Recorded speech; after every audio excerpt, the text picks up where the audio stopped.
Bom, esta paraxá, Shemot, ela, traduzida literalmente, significa nomes.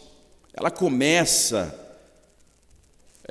com novamente, uma listagem dos nomes dos filhos de Jacó. Mas nós estamos no terceiro ciclo de leitura, então nós lemos uma parte do contexto total da paraxá. Nós já estamos avançados nessa paraxá, que ela retrata justamente quando Deus fala com Moshe, e Moshe, relutantemente, aceita a missão de iniciar a retirada do povo hebreu do Egito. E iniciam-se os primeiros confrontos com o faraó. Essa é a terceira leitura, ou a leitura do terceiro ciclo da Torá. Mas a Torá como um todo, ela traz o nascimento de Moshe, os filhos de Jacó, o nascimento de Moshe, a ascensão de Moshe.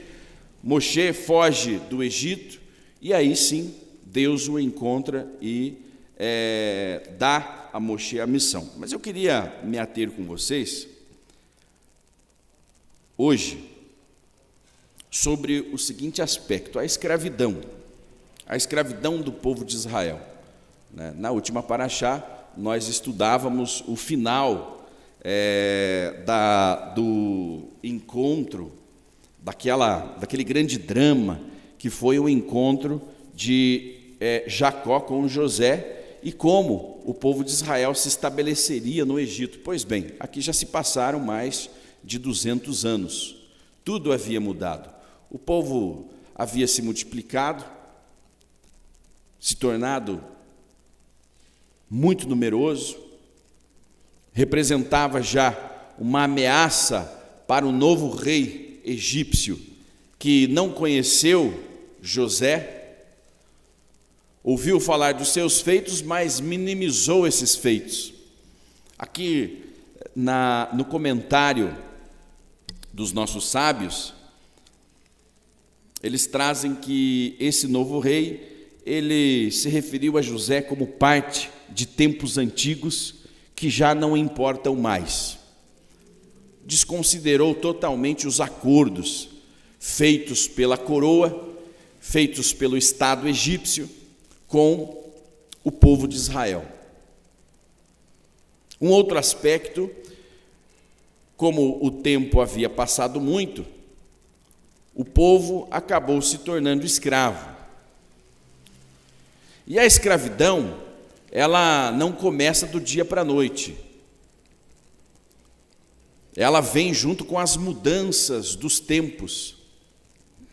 As grandes mudanças em uma sociedade, elas não se dão exatamente de hoje para amanhã, mas existem tentativas por parte de governantes, de organizações, de grupos políticos, ou de um rei, de impor estas mudanças. Elas são gradativas, porque do dia para a noite sempre haverá uma resistência. Nós vimos essa semana acontecendo um fenômeno no Brasil, onde o povo reagiu e um governo poderoso voltou atrás. Era algo que parecia inofensivo, não é mesmo? Fazia parte apenas de uma mudança para melhor, assim diziam eles. Mas era mais uma parte do plano de escravizar o povo brasileiro. E o povo reagiu. Eles não souberam colocar isso de forma que nós não sentíssemos, porque já estamos descontentes com muitas coisas. Nós já estamos inquietos. E eles estão correndo contra o tempo. Afinal de contas, só tem mais 2 anos para concluírem o que quer que seja. Então, colocaram isso de forma desastrosa. O povo percebeu, o povo não gostou e não aceitou. E se tem uma coisa que os governantes têm medo, é da reação do povo. É o povo na rua. E hoje é o povo na rede social, né? É a nossa rua. É onde nós gritamos, nos descabelamos, para o bem ou para o mal. Por isso que tenta-se interditar justamente essa rua digital. E eu faço questão de trazer isso aqui para vocês, para que vocês entendam, todos que estão aqui comigo, você que está nos acompanhando na rede social, entenda de uma vez por toda a importância e o poder do mundo digital. Nós temos é que ter a inteligência emocional, ética, para vivermos nesses 2 mundos, no mundo físico. Não esqueça que você ainda vive no mundo físico. Existem aqueles que só vivem no mundo digital, só são eles na internet, pessoalmente não existem. É um distúrbio da sociedade que não aprendeu a lidar com esta ferramenta. Mas eu quero me ater à importância dela e o quanto ela foi poderosa e significativa como ferramenta que serviu para impedirmos a imposição de algo que nos levaria mais perto da escravidão. Como que você torna um povo, uma nação, um grupo escravo? Primeiro você começa escravizando as suas mentes, dizendo qual é a maneira correta de se pensar. Enquanto você os distrai com novas regras, você retira deles, aos poucos, aquilo que sustenta os seus valores, as suas tradições, a sua cultura. Tira o seu poder de compra, o seu poder de ir e vir. E aos poucos o povo de Israel, que chegou no Egito como um povo que criava gado, como fazendeiros, pastores, criadores de gado. O povo de Israel não chega no Egito como indigentes. A família de Jacó era muito rica, muito próspera. Chegaram em 70 pessoas, mas 70 pessoas, parte de Israel, parte, traduzindo para os dias de hoje, uma forte corporação, se fosse uma corporação, que chegou no Egito para revolucionar o Egito. Foi recebida, a eles o faraó deu as melhores terras, as melhores, as planícies, com muito pasto para o seu gado, para as suas ovelhas pastarem. E eles prosperaram no Egito. Prosperaram e esqueceram que ali não era o seu lugar. Esqueceram que o faraó não era o seu rei. Esqueceram que a sua terra sagrada, a terra que os protegeria, ficou para trás. Olha, se um dia isso aqui foi bom, eu já não me lembro. Existe esse pensamento. Se um dia isso aqui foi bom, eu não lembro mais. Isso era bom na época do meu tataravô, do meu bisavô. Nós não conhecemos esse momento. Hoje o que nós conhecemos é isso aqui: violência, perseguições, mortes. Isso aconteceu em vários períodos da história judaica.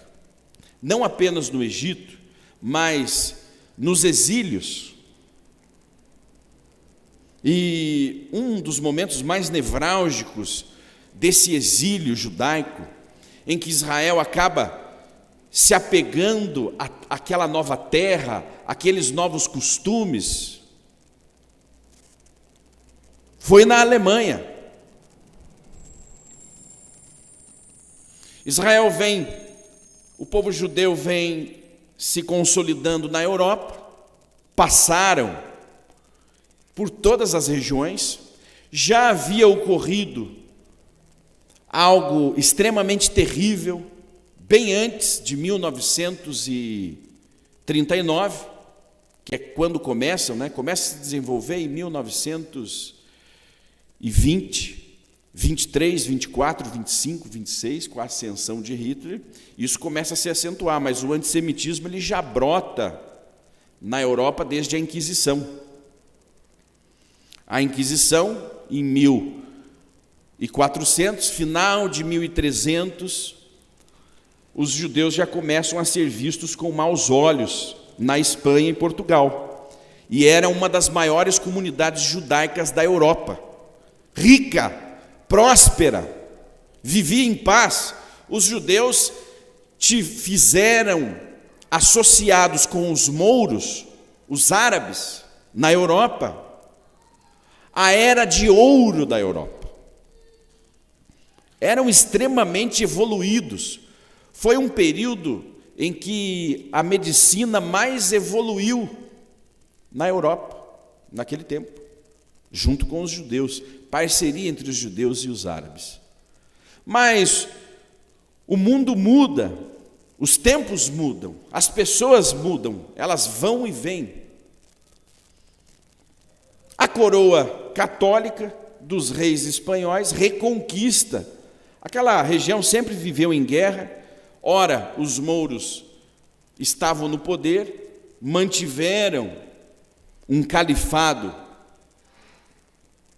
por muito tempo, mas esse califado caiu.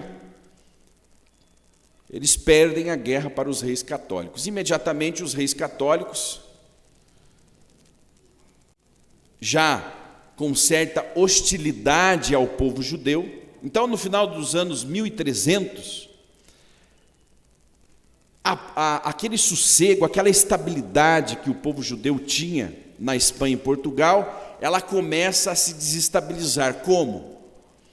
Os judeus começam a ser vistos com outros olhos pelos cristãos velhos, ou pelos cristãos. Então, por exemplo, o Aharon é um judeu que tem a sua loja, ou que tem uma padaria ali, naquele vilarejo, e num dado momento, alguém passa mal, alguém morre, começa-se a culpar o Aharon. Foi aquele judeu o envenenou.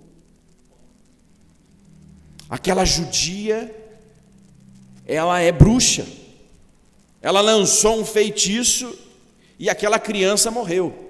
E assim começam a culpar os judeus pelos problemas da sociedade, pelos problemas econômicos gerados pelo quê? Pela guerra. O pós-guerra na Espanha deixa a Espanha com sérios problemas econômicos, porque parte da riqueza havia ido embora. E esses problemas começaram a ser direcionados aos judeus. Eu nunca gostei dos judeus, agora eu tenho um motivo para não gostar dos judeus, que são os problemas da nossa sociedade. Aconteceu isso na virada daquele século, 15 para 16, e então começam aqueles rumores. Os judeus já não se sentem mais à vontade no meio dos cristãos, os judeus já tinham a tradição de viverem em guetos. Guetos são bairros judaicos. Então, naquela região ali são os judeus que vivem. Isso existe até hoje em São Paulo, Rio de Janeiro, Porto Alegre, Israel, Estados Unidos. Eles vivem próximos às suas sinagogas. Então, aqui em Curitiba, os judeus estariam no centro, estariam aqui no Água Verde, estariam ali no centro cívico, que são os bairros onde estão as sinagogas, né? Os judeus já viviam separados, então só se intensificou aquela hostilidade ao ponto daquele lugar já não se tornar mais seguro, dos judeus fazerem uma última tentativa, se converterem ao cristianismo. Olha, o jeito é a gente se converter ou vai ficar ainda mais difícil. Mas não foi o suficiente, os judeus acabaram sendo expulsos, perseguidos. Instaurou-se um tribunal, o Tribunal da Inquisição, do Santo Ofício, e esse tribunal ele só tinha uma função: rastrear e encontrar os judeus, condená-los e executar a pena. E aí o resto da história vocês já conhecem, porque nós falamos disso aqui todos os dias. O resultado disso, dessas perseguições na Espanha e Portugal, é a existência de quase 100 milhões de brasileiros com raízes judaicas. Os judeus foram expulsos em 1492 da Espanha.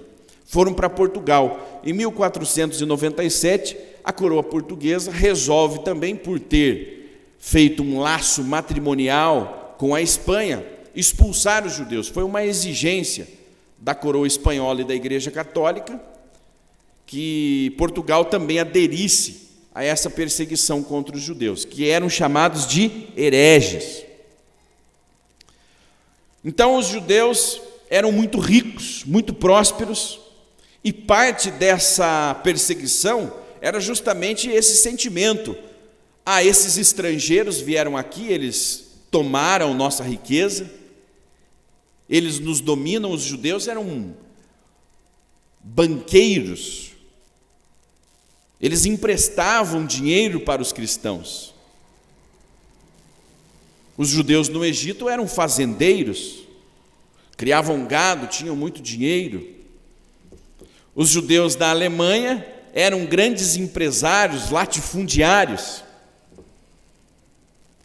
tinham grandes corporações financeiras e emprestavam dinheiro a juros para o governo alemão. Então, os judeus sempre foram prósperos, é uma promessa eterna. Está lá. Essa promessa é inquebrável. Então, aonde os judeus se estabelecerem e voltarem para o seu Deus, olharem para Jerusalém e rezarem Shema Israel, Adonai Eloheinu, Adonai Echad, a recompensa virá sempre dobrada. 1000 vezes. Essa é a promessa. 1000 vezes, aonde você estiver. E de onde você estiver, Deus tirará você de lá com mão forte, te protegerá. Nós estudamos essas promessas no ano gregoriano que se passou. Mas os judeus, eles acabam se colocando em determinadas situações quando entram numa zona, e nós falamos isso muito, parece até clichê, quando entram numa zona de conforto. Ora, estamos produzindo muito bem aqui, tudo que plantamos dá, temos fartura de terras, de água, fazemos bons negócios, por que voltar? Por que voltar para a nossa terra seca e árida? Então, Israel se estabeleceu no Egito, Israel se estabeleceu na Alemanha nazista, que vinha de uma guerra, onde já havia um grande sentimento de antissemitismo, e esse antissemitismo ele foi se aflorando cada vez mais. Por quê? O povo alemão, o povão, estava passando muitas dificuldades, passando muitos apertos. Era uma crise econômica na Alemanha após a Primeira Guerra, onde aqueles que venceram a guerra, França, Alemanha, França e Reino Unido, Inglaterra, Rússia, impuseram aos alemães altas taxas de indenização por conta da guerra. E os alemães não estavam dando conta de sustentar esses empréstimos. Diga lá. Juan Pablo. Shabbat Shalom.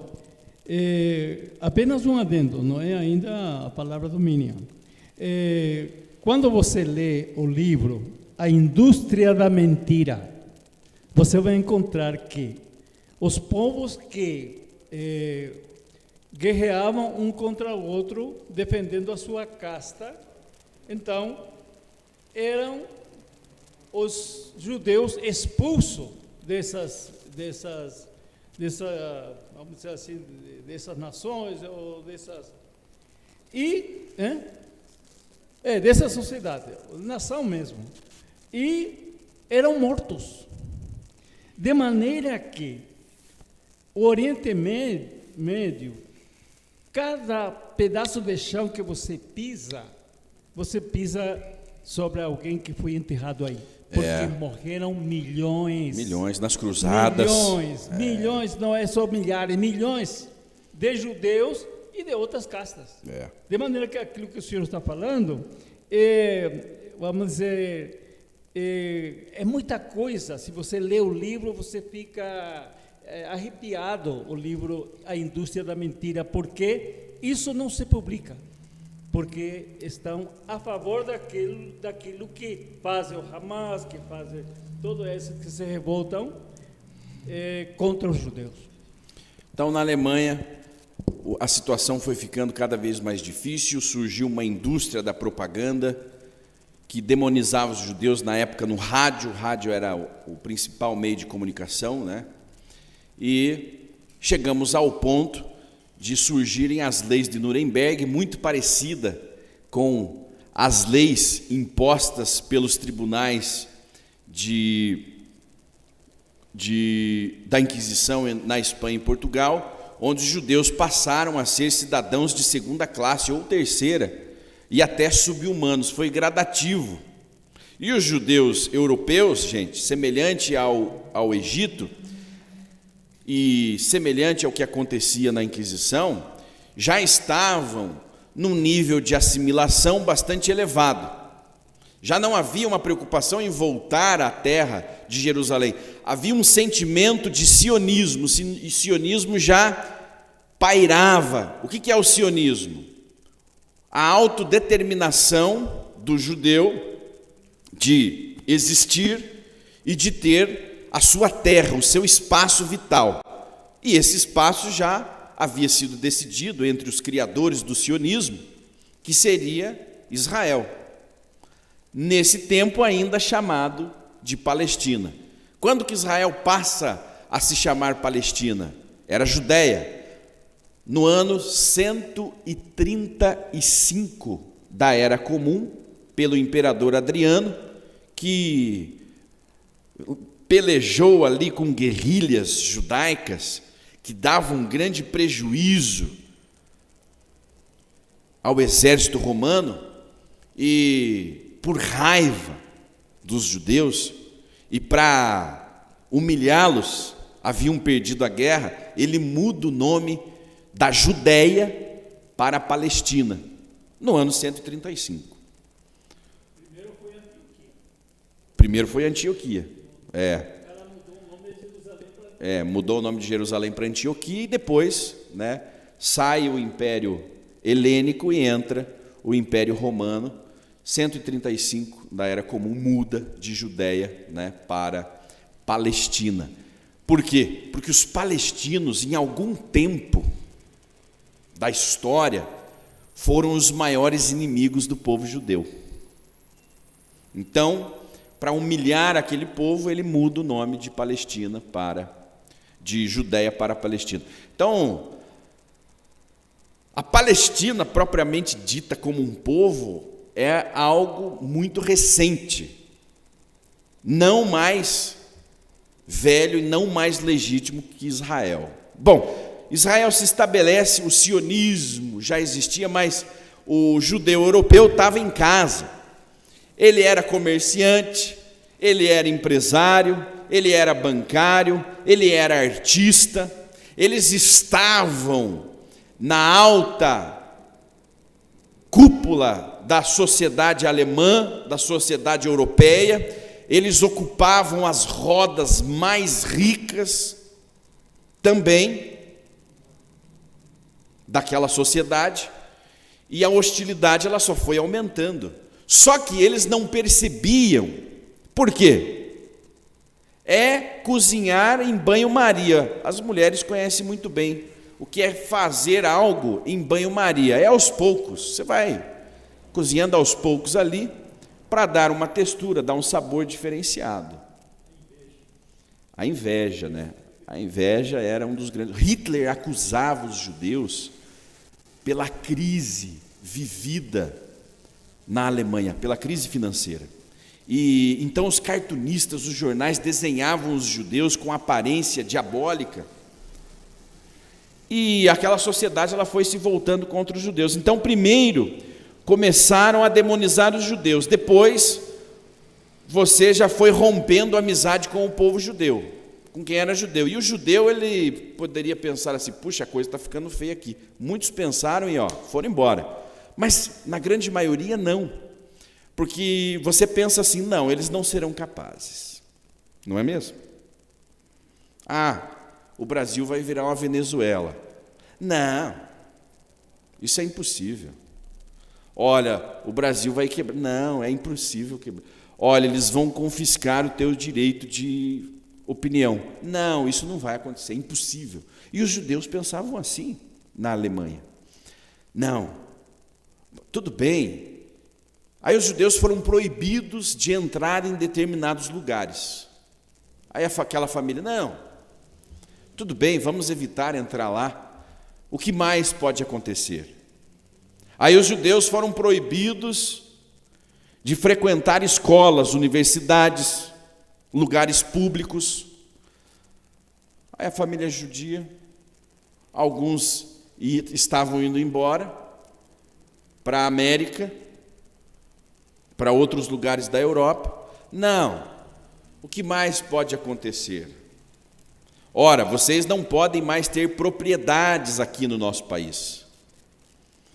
E aí, a coisa foi escalando, até o ponto de que os judeus não eram mais seres humanos.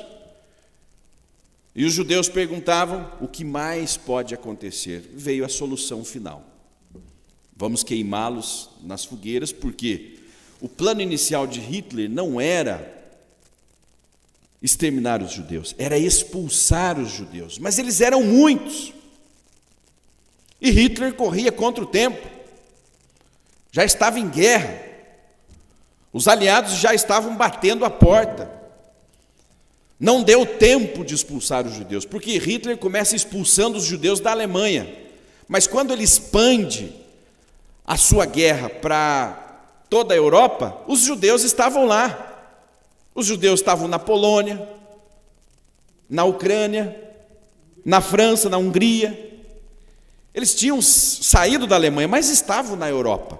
E aí começaram os campos de concentração. Ora, vamos pegar esses judeus e colocá-los, então, nos lugares onde nós os controlamos, até que encontremos uma solução. Como que nós vamos resolver esse caso? No começo, quando Hitler ascende ao poder, toma o poder, mas ele tomou o poder legitimamente, pelo voto. Comprou o parlamento europeu, com o apoio do Papa, do Partido Católico, onde o Hitler disse a eles, olha, vocês fiquem aí com esse partido, mas garantam que eu seja votado quando eu for o candidato a chanceler. Vocês vão votar em mim. Hitler se inspirou em Lutero, nos escritos de Lutero, que também, num dado momento, levantou grandes perseguições contra os judeus, né? Lutero que se inspirou muito na Inquisição, né? E por aí vai. Então Hitler não tinha o plano de extermínio daquela maneira, ele queria expulsar, não deu tempo, criam os campos de concentração, vem um dos maiores líderes árabes muçulmanos de Jerusalém para a Alemanha, isso foi denunciado por Benjamin Netanyahu na ONU, e você pode pesquisar sobre isso, e dá a ideia da solução final. Ele ensina os alemães a como identificar os judeus, como os judeus se pareciam, como os judeus andavam, as roupas que eles vestiam, o que eles comiam, quais eram os seus nomes. A Associação Anuncim Brasil se expandiu e hoje se encontra a sua religião, como era a prática religiosa. E a partir daí os alemães já tinham todos os dados para identificar quem era judeu ou não na Alemanha.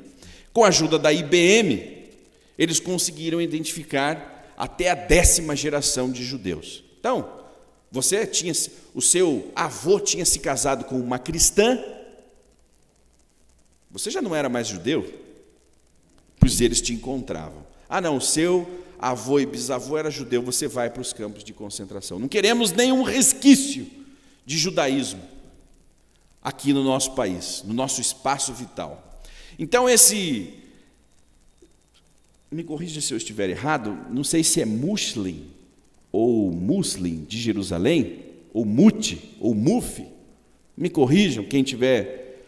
Ele vai a um líder dos muçulmanos radicais de Jerusalém, que vai à Alemanha e dá essa ideia a Hitler. Por quê? Porque o plano de Hitler era mandar esses judeus para Israel, para onde é o território de Israel. Inclusive, havia um plano de governo que financiava os judeus que quisessem sair da Alemanha voluntariamente, deixar os seus bens, e quisessem ir para Israel, para então Palestina, que estava sob domínio do Império Britânico. Esse era um plano original de Hitler. Ele já havia feito ali a noite dos cristais, os judeus já foram declarados inimigos, e buscou-se uma solução. Acontece que os aliados, eu estou trazendo de forma muito resumida, ok? Depois pesquise mais.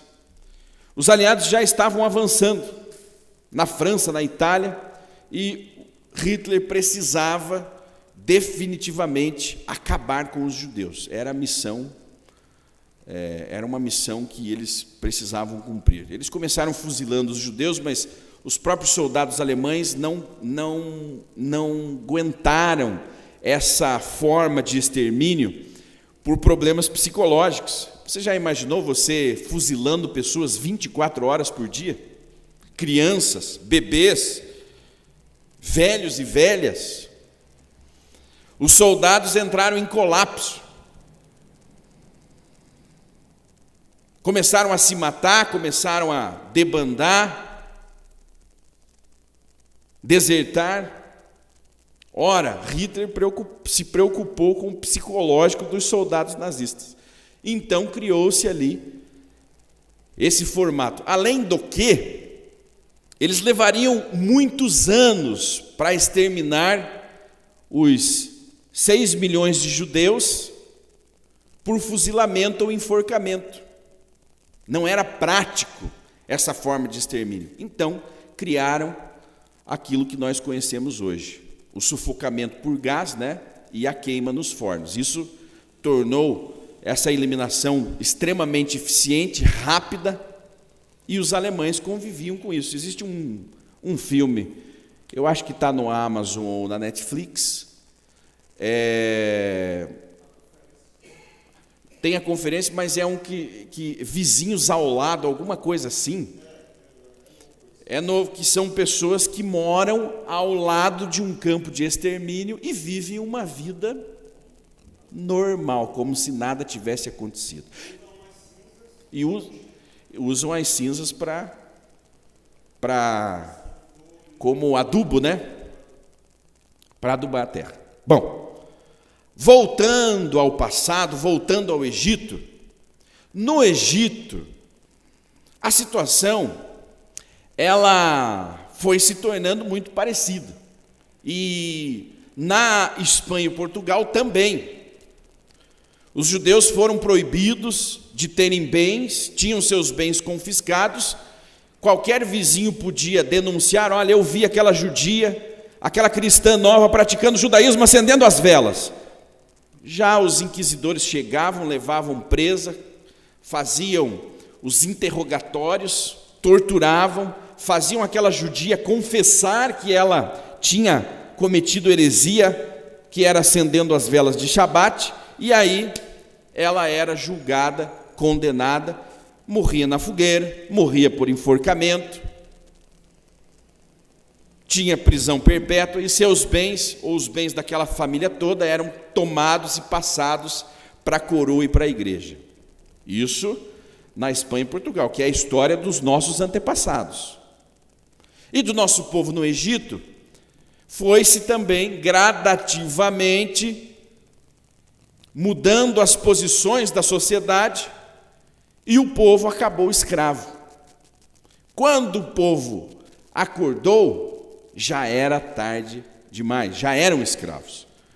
Porque muitas gerações já nasceram escravas. Seu avô era um rei, e você é um escravo. O tempo passa, as coisas mudam, e a sociedade não percebe que elas estão se modificando. Agora, se você pega o histórico de um país, o histórico de um povo, de uma sociedade, aí nós conseguimos perceber as mudanças, porque nós já temos um ponto de referência.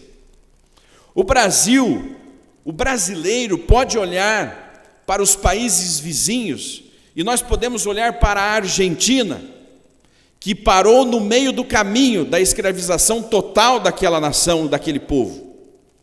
Ou nós podemos olhar para a Venezuela, que já é o resultado de leniência, que passou de geração para geração. Há 25, 30 anos atrás, a Venezuela era o país mais rico da América Latina. Tinha o maior PIB da América Latina. E 3, 4 gerações depois, o povo está brigando por comida no lixo. A mudança foi gradativa. Não entrando nos méritos de ideologia política, mas as coisas mudam. Se nós não estivermos atentos ao que está acontecendo à nossa volta, o tempo vai passar e você nada fez. Depois só resta o arrependimento ou esperar um milagre. Bom, havia uma promessa para o povo judeu, que eles seriam levados ao exílio, seriam escravizados e depois seriam salvos com mão forte pelo seu Criador. E aqui, nesta paraxá, nós passamos a vislumbrar os primeiros momentos da reação judaica no Egito, que também começa gradativamente, porque afinal de contas, aquele povo escravizado, ele não estava nem um pouco apto a lutar pela sua vida. Chega um determinado momento da nossa existência que nós não lutamos mais, porque a escravidão é a única realidade que nós conhecemos. Aí, eu quero abrir um parêntese aqui sobre a escravidão, que ela não é só política ou ideológica, ou braçal. Essa escravidão que vai nos tomando, ela existe em todos os aspectos da nossa vida. A mente. E você vai condicionando a sua mente a determinados tipos de escravidão. De um relacionamento, a forma com que você é tratado, você vai se habituando com aquilo. As pessoas olham e falam, puxa, mas que coisa estranha. A forma que esse homem trata essa mulher, ou a forma que essa mulher trata esse homem. De uma ideia, puxa, mas essa pessoa só fala coisas terríveis. Ela não percebe isso? Não, ela não percebe. A única realidade que ela conhece é aquela. De um sonho, da preguiça, e por aí vai. Existem muitas formas de você se tornar um escravo. A zona de interesse, né? Você vai se adaptando aquelas... Nós somos capazes de nos adaptarmos a tudo.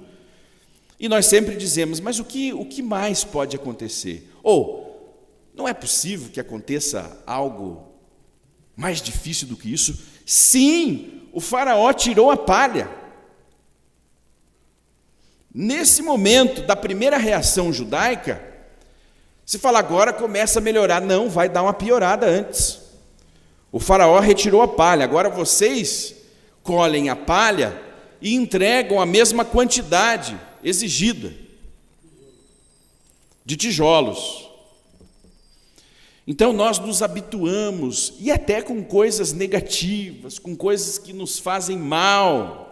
Num determinado momento, o povo deixou de acreditar que um dia eles seriam redimidos. E o jogo foi se invertendo, porque no começo todos falavam, não, Deus, o nosso Deus vai nos libertar. Mas aí surge aquele primeiro desacreditado, né? Aquela primeira pessoa cética, que ela fala assim, olha, meu pai foi escravo, eu sou escravo, meu avô era escravo, eu já nasci assim, eu vou morrer assim, gente, vamos viver a nossa vida, que é o que nós temos aqui. E aí é o seguinte, aí eu já contaminei o Shaul, que vai dizer, sabe que o Shimon está certo mesmo? Acabou. Vamos fazer o que dá para fazer e tentar ser feliz o mínimo possível? Ou, não existe felicidade nessa vida. Essa vida é podre assim mesmo e eu sou uma pessoa podre, eu vou viver essa vida desgraçada, que é o que tem para mim.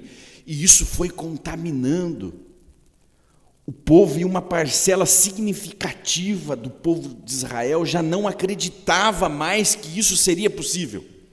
E aí, quando alguém vinha com essa ideia revolucionária de liberdade, ora, você é um revolucionário, você é maluco, ser uma pessoa livre, você está doente, você cheirou um pó, cara, você é doido, pensar desse jeito, a nossa vida é ser escravos. E quando a maioria derrotada, escravizada, toma a palavra, qualquer um que chegue com uma ideia diferente é louco.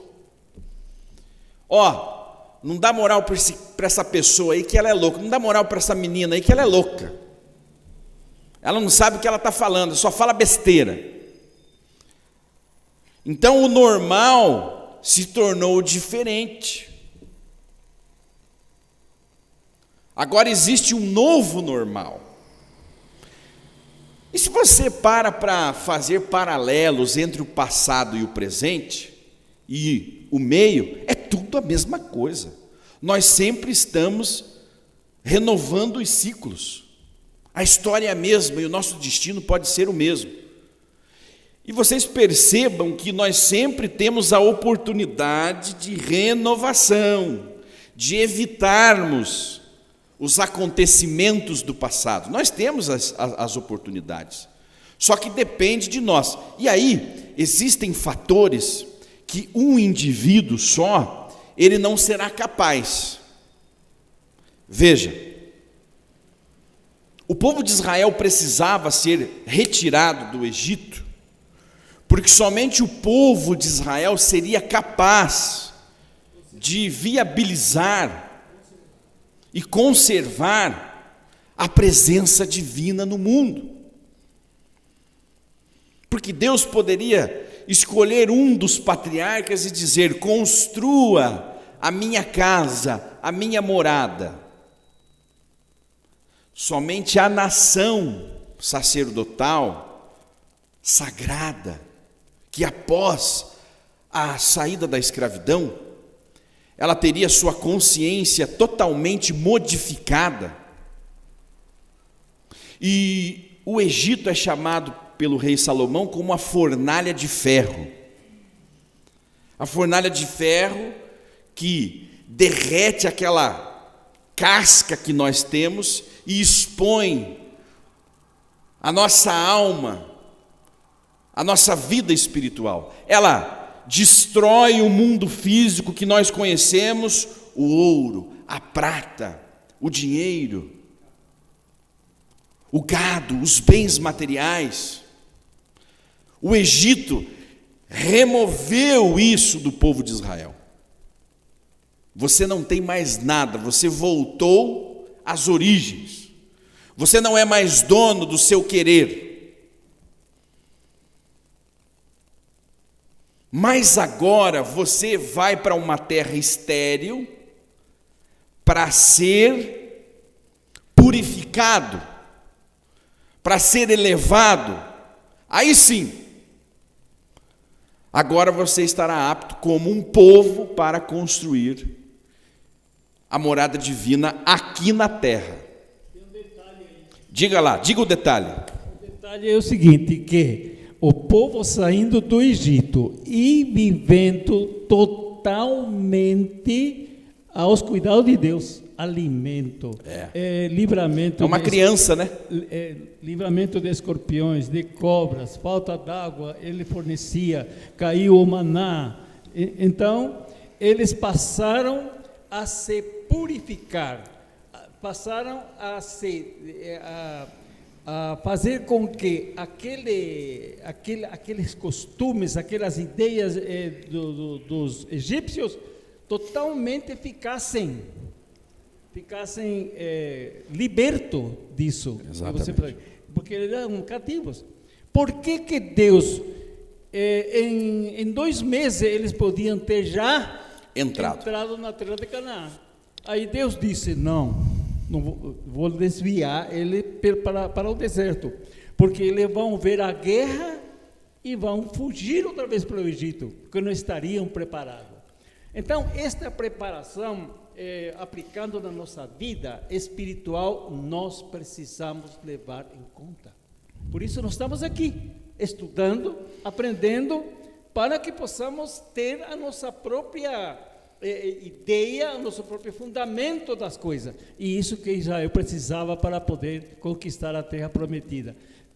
Ser dependente de Deus. Muito bem. Israel precisava passar por uma grande transformação. O Egito foi a ferramenta. Israel é retirado. Aí, os próximos estudos de Torá, eles retratarão esses momentos bastante nevrálgicos, fortes, da história do povo de Israel, que deixaria de ser escravo e passaria a ser senhor do seu destino. Mas hoje eu quis me ater a esse processo que nos leva à escravidão. Existem muitos meios de você deixar de ser escravo de algo. E o primeiro, o tempo é curto, nós ficaríamos aqui 4 horas passando formas de sair da escravidão, porque existem muitas, mas a primeira coisa que você vai fazer é identificar isso em você. Porque o seu subconsciente, ele sempre te dá um sinal de que algo não está certo na sua vida. Você assume a negação. Não, mas vamos supor aí um relacionamento abusivo. As pessoas entram num estado de negação. Não, mas ele faz isso, mas não é porque ele me odeia, não é porque... E você nega, mas vários fatores apontam que há algo errado. Então a primeira missão é identificar que você é um escravo. Olha, como? Usando os exemplos de outras pessoas. Existem exemplos claros do que não se deve aceitar. Hoje nós sabemos o que é escravidão, porque nós temos o contexto do que é escravidão. Nós temos uma história no nosso país terrível, de um período sombrio da nação brasileira, que foi construída com o sangue de escravos. Então nós temos muitas referências do que é ser um escravo. E temos as informações concretas de que isso não é bom para nenhuma sociedade. Agora você vai olhar para isso e vai olhar para a sua vida. Alguma característica do que eu estou vendo ali se encaixa com o que eu estou vivendo? Aí você vai identificar.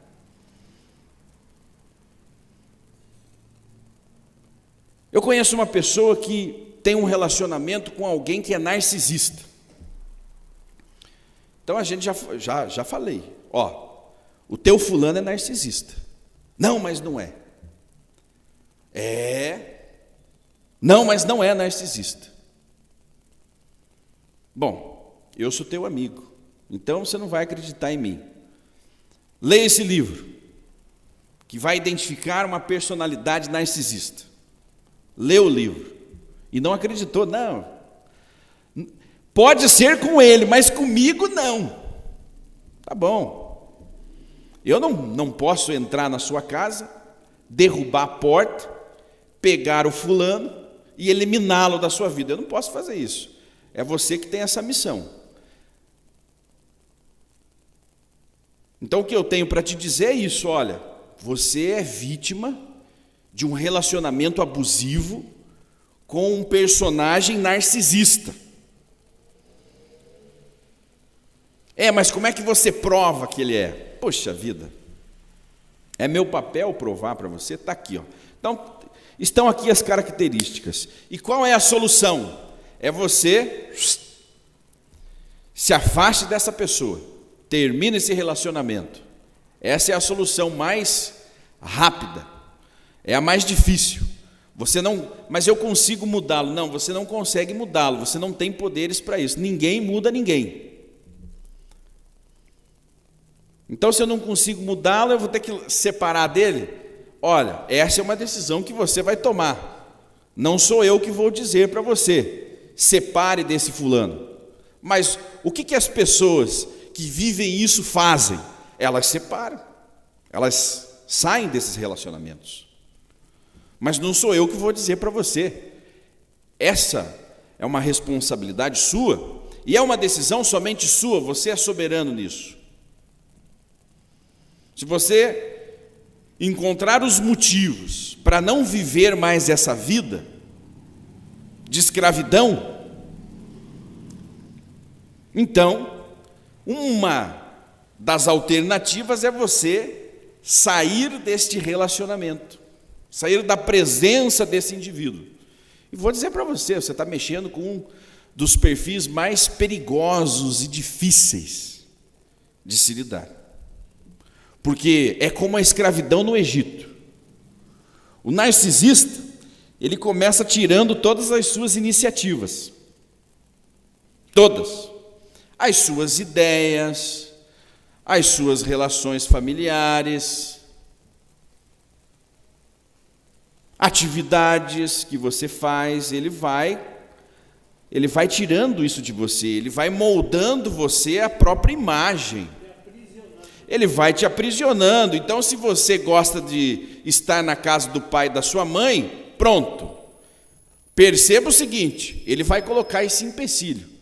Olha, alguns são mais agressivos que outros, né? Alguns são muito simpáticos. Olha, eu não me sinto bem indo na casa do seu pai e da sua mãe, eu acho que eles me olham com outros olhos. E você fica uma pessoa diferente na presença deles. E vai te limando, já não vai mais nos encontros familiares, e depois já não permite que você vá, que você faça, que você converse, que você viva. Aos poucos, quando você percebe, você já não tem mais vida alguma, você vive para servi-lo ou servi-la. Ele fala, vai, você vai. Ele fala, venha e você vem. Só que você reclama para as amigas ou amigos que vive essa vida desgraçada. Porque no final de contas você percebe isso, porque você fala, puxa, eu não posso encontrar com amigos, eu não posso encontrar com os meus familiares que fizeram ali os seus almoços no final do ano, porque o meu cônjuge, ele detesta todo mundo. Quando acontece isso, e Deus tira essa pessoa da vida dessa pessoa, é porque Deus ama essa pessoa, mas a pessoa às vezes não entende porque está obcecado por aquela pessoa. Então, entra com vontade própria no cativeiro. Exatamente. E é difícil. Infelizmente, existem relacionamentos que duram até que a violência física obrigue as partes a não estarem mais juntas. Infelizmente, é um resultado, e é um grande problema. Nunca se viu tantos casos de narcisismo. Em todas as áreas, nos relacionamentos, nas grandes empresas, no governo.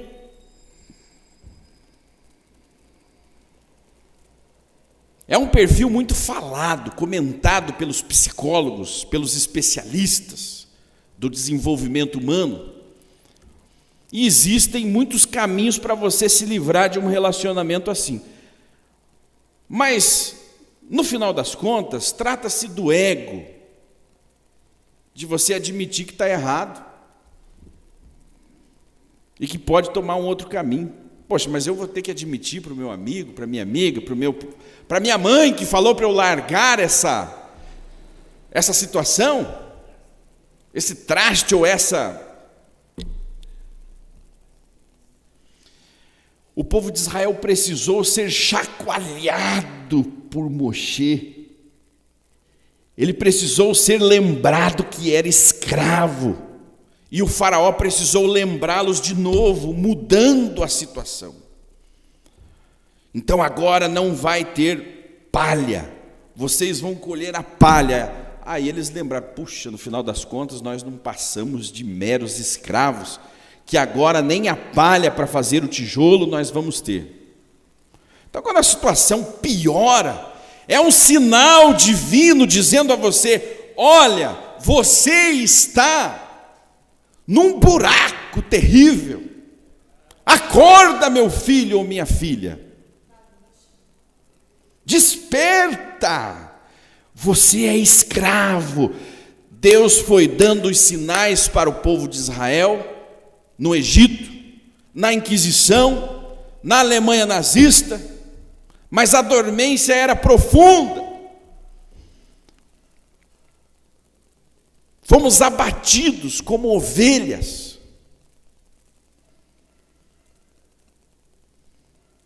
Então a redenção, ela vem. Mas antes de ser necessária a redenção, nós temos muitos sinais. Sinais que nos chegam e nós dizemos,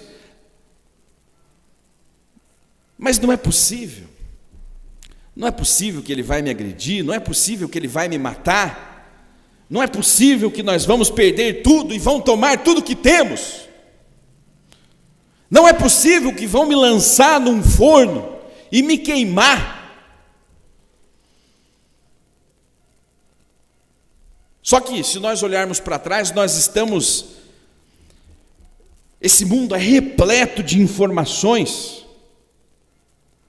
de referências, para nós olharmos para o ambiente que vivemos, para o país, para as pessoas que convivemos, e identificarmos as situações. E o Brasil fez isso essa semana. O povo brasileiro identificou uma armadilha, identificou mais um laço da escravidão e disse, não, aqui nesse pescoço não cabe mais nem um laço. Reagiram e ganharam, porque basta estarmos acordados e termos coragem para mudarmos o nosso destino. Se não te agrada, não é bom para você, vai degradar a sua vida, a sua alma, os seus bens, a sua riqueza, a sua espiritualidade, fuja. Se está muito contrário dos seus valores, fuja. Se só gosta de você, mas não gosta de nada, dos seus pais, da sua família, fuja. Não se meta, você não vai mudar o mundo. Você não vai mudar uma pessoa, você não vai mudar o comportamento de outra pessoa. Não é para você e pronto. Esse lugar não é para mim, vamos embora. Pega a nossa família, pega os nossos bens, o nosso ouro, a nossa prata, os diamantes, e vamos embora, vamos para outro país. Vamos para outro lugar. Muitos judeus fizeram isso, foram para os Estados Unidos, vieram para o Brasil, se espalharam pelo mundo, em diferentes momentos. Então, quando a situação vai te apertando, vai te oprimindo, não é normal viver oprimido, não é normal. Num relacionamento, num trabalho, numa comunidade, num país, não é normal. Nós fomos criados para sermos senhores, livres. Nós damos as ordens. Se você está em uma situação de opressão, não é normal, você está no lugar errado.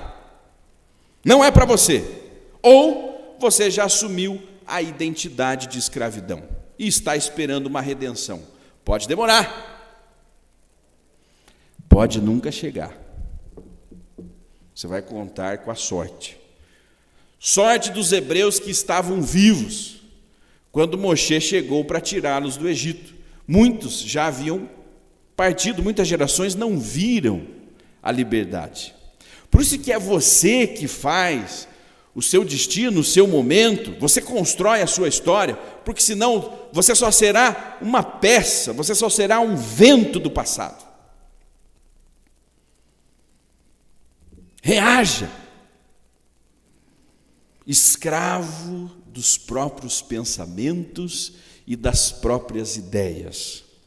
É o que vai nos levar à escuridão, a tempos sombrios e a covardia em não reagir. Porque, repare bem, tudo começa em você, com o seu movimento. Está ruim aí o lugar que você está? Levante e vai para outra cadeira.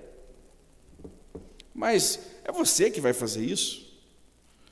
Eu não vou sair daqui para te pegar no colo e te pôr no melhor lugar da sinagoga. Se coloque no melhor lugar. Se não está te incomodando, tem problema. Ó, estou aqui, está me espetando. Levante, meu amigo, vai sentar no sofá. Está me espetando, está me incomodando, ai, ai, ai. Esse trabalho me deixa triste, me deixa angustiado. Esse relacionamento me sufoca. Eu choro. Ai, menina, chorei demais essa noite. Mas e aí? Você está chorando o mês inteiro, o ano inteiro, 20 anos, já virou clichê. Então vamos lá. Mexa-se, movimente-se, vá à guerra. Senão o inimigo vem e te trucida.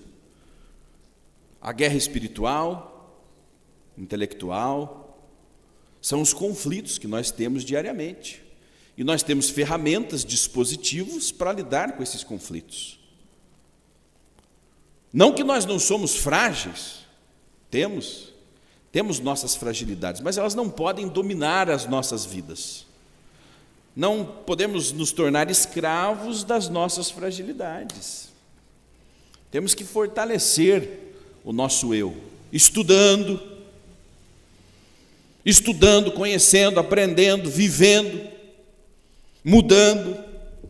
Existem muitas formas de você modificar o seu eu. Bom, deixa eu fazer aqui, antes agora do comentário oficial do Minyan, eu quero só corrigir aqui, aquele malvado que foi da Palestina para a Alemanha dar a ideia da solução final para Hitler contra os judeus, ele era o Mufti de Jerusalém. Mufti é um cargo, uma liderança islâmica, radical,